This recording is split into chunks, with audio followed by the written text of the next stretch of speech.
नमस्कार दोस्तों, स्वागत है आप सबका मेरे YouTube चैनल हर दिल की भड़ास में।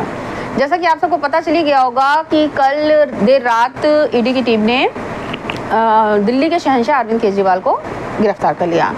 7 बजे पहुंची हुई टीम ने उनसे 9 बजे तक पूछताछ करी, लेकिन अरविंद केजरीवाल ने बिल्कुल भी उनके साथ सपोर्ट नहीं किया। भैया, अगर तुमने कुछ नहीं किया है, अगर मोदी जी तुम्हें झूठा फंसा रहे हैं तो वो तुम उनके संग कोऑपरेट करो। अगर उनको तुमसे कोई जानकारी हासिल नहीं होगी, अगर उनको लगेगा कि वो तुम उसमें इन्वॉल्व नहीं हो, हालांकि ये तो सरासर गलत है कि ये इन्वॉल्व ना हो। जिनका डिप्टी सीएम पिछले 1 साल से जेल में बंद है और सेशन कोर्ट से लेकर के सुप्रीम कोर्ट तक की सारी कोर्ट ने इन्हें जमानत देने से मना कर दिया। सुप्रीम कोर्ट ने तो बाकायदा कहा है कि ये कंस्पिरेसी में लिप्त पाए गए हैं, तो इन्हें जमानत नहीं दी जा सकती। ये माना ही नहीं जा सकता कि केजरीवाल इसमें शामिल नहीं है। बावजूद उसके सुबह से इस बंदे की टीम के लोग दिल्ली पर उत्पात मचाए हुए हैं।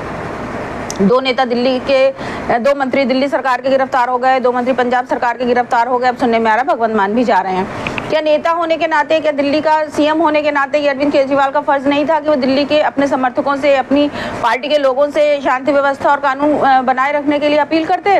लेकिन बंदा तो नौटंकीबाज है, बंदे का तो काम ही है इस तरह की हरकतें करना। इसी तरह की हरकतें करके तो वो शासन में आया था, और जब शासन में आया तो उसका नारा था कि इंडिया अगेंस्ट करप्शन, और बंदा धरा किस में गया? करप्शन में ही धरा गया।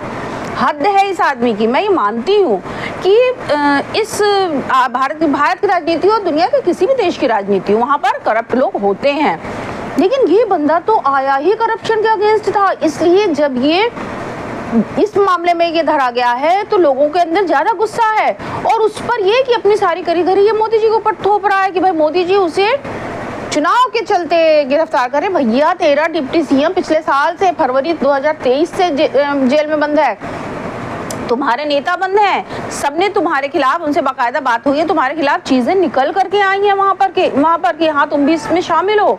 तो तुम ये कैसे कह सकते हो? और ईडी ने भी तुम्हें सम्मन अभी चुनाव के इलेक्शन घोषणा के बाद नहीं भेजना शुरू किया है, वो अक्टूबर से तुम्हें सम्मन भेज रही है। तुम क्यों नहीं चले गए? अगर तुम साफ थे, तुम जाते उनके संग कोऑपरेट करते, उनको कुछ ना मिलता, वो तुम्हारे साइड लाइन हो जाते।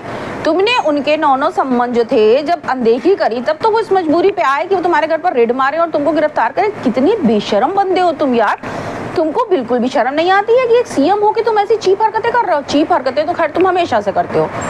तुमने एक बड़े आंदोलन, अन्ना हजारे द्वारा चलाए हुए एक आंदोलन को कैप्चर करके तुम इंस्टेंट दिल्ली के सीएम बन गए। अरे भैया, जितनी जल्दी तुमने तरक्की करी राजनीति में, मुझे तो लग रहा है उतनी जल्दी तुम्हारा पतन भी होगा। सीधी सी बात है कि इस दुनिया में इंस्टेंट तो सिर्फ नूडल्स होते हैं। राजनीति करियर, वो भी राजनीति में इंस्टेंट बन जाए तुम्हारे जैसा, ये कहाँ संभव है? अरे भैया, लोगों की जिंदगियां खप जाती हैं, बरसों बरस, दशक वो उनकी जिंदगी बीतती है कुर्सी उठाने, दरी बिछाने, टेंट लगाने में। तब कहीं जाके वो एक छोटे से कार्यकर्ता से ऊपर पहचाने जाने लगते हैं, या कहीं पार्षद बन जाते हैं, कहीं विधायक बन जाते हैं, और तुम आए सीधे दिल्ली का सीएम बन गए। बस वही है कि जब किस्मत किसी के ऊपर मेहरबान होती है तो वो गधा खुद को पहलवान समझने लगता है। उसको ये लगता है कि हम ही भगवान है। तुम्हें ये लगने लगा कि हम ही भगवान है, बस यही तुम मात खा गए। किस्मत ने तुम्हारे ऊपर मेहरबानी करी थी, तुम्हारे ऊपर कृपा दृष्टि दिखलाई थी, किस्मत तुम पे मेहरबान हुई थी। तुम उस हिसाब से चलते तो शायद तुम्हारा करियर बना रहता, लेकिन तुम भेड़ तो थे नहीं, तुम तो भेड़ की खाल में छिपे हुए भेड़िए थे। तो तुमने जहां मौका देखा, आए बाएं शाएं, तुम जैसा चाहते हो वैसा बोलते गए, जैसा चाहे वैसा तुम करते गए। तुम्हें ये लगा तुम्हारे ऊपर तो कोई है ही नहीं, क्योंकि तुम तो इतनी जल्दी आए, फटाफट दिल्ली के सीएम बन गए।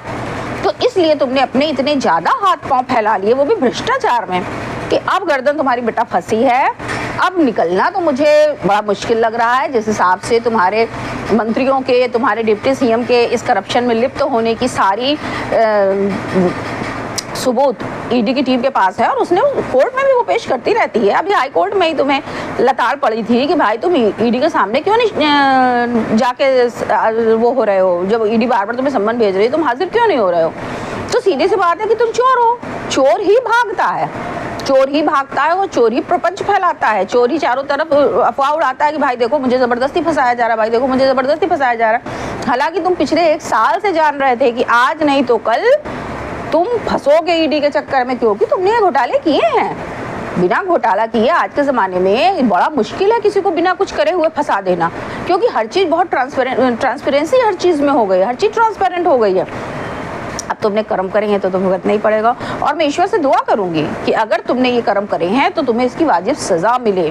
जिस ईश्वर की इनायत को तुमने अनदेखा करके अपने को ही भगवान समझने लगे कि तुम ही भगवान हो, तो तुम ही भगवान नहीं हो, भगवान कोई और है।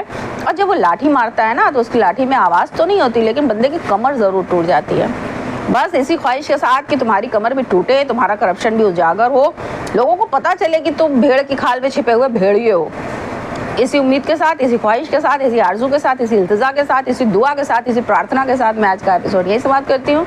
देखते हैं अरविंद केजरीवाल को अब कोर्ट से राहत मिलती है कि वो जेल जाते हैं। इसी उम्मीद के साथ मिलते हैं अपने दिल की भड़ास के अगले एपिसोड में। तब तक के लिए जय हिंद, जय श्री राम।